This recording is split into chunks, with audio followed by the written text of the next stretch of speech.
ഹരിനാമകീർത്തനം ശ്ലോകം 10. നാരായണായ നമ നാരായണായ നമ നാരായണായ നമ നാരായണ നാരായണ സകല സന്താപനാശന ജഗന്നാഥ വിഷ്ണുഹരി നാരായണായ നമ. തത്വത്തിനുള്ളിലുദയം ചെയ്തിരുന്ന പൊരുൾ എത്തിയിടുവാൻ ഗുരുപദാന്തേ ഭജിപ്പവനു മുക്തിക്കു തക്കൊരുപദേശം തരും ജനനമറ്റിടുമന്നവനു നാരായണായ നമ.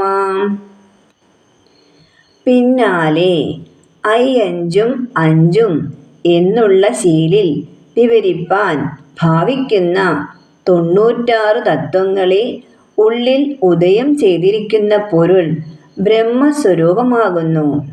അങ്ങനെയുള്ള ബ്രഹ്മത്തെ പ്രാപിക്കണമെങ്കിൽ സൽഗുരുവിൻ്റെ പാതാരവിന്ദത്തെ സേവിക്കണം.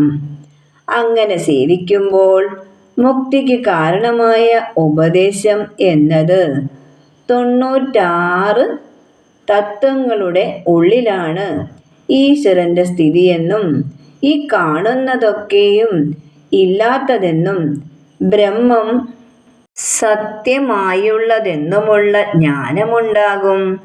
അങ്ങനെ ജ്ഞാനമുണ്ടാകുമ്പോൾ ജനന മരണമാകുന്ന സംസാര ദുഃഖം നശിക്കും. അപ്പോൾ പിന്നീട് ജനനമുണ്ടാകുന്നതല്ല. അതിനാൽ പരമാചാര്യ ഗുരുവിൻ്റെ തൃപ്പാദങ്ങളെ സേവിപ്പിക്കാൻ തോന്നുന്നതിനു വേണ്ടി ഹരേ നാരായണ ഭഗവാനെ ഞാൻ നമസ്കരിക്കുന്നു. സർവം കൃഷ്ണാർപ്പണമസ്തു. ഹരേ ഗുരുവായൂരപ്പാ ശരണം.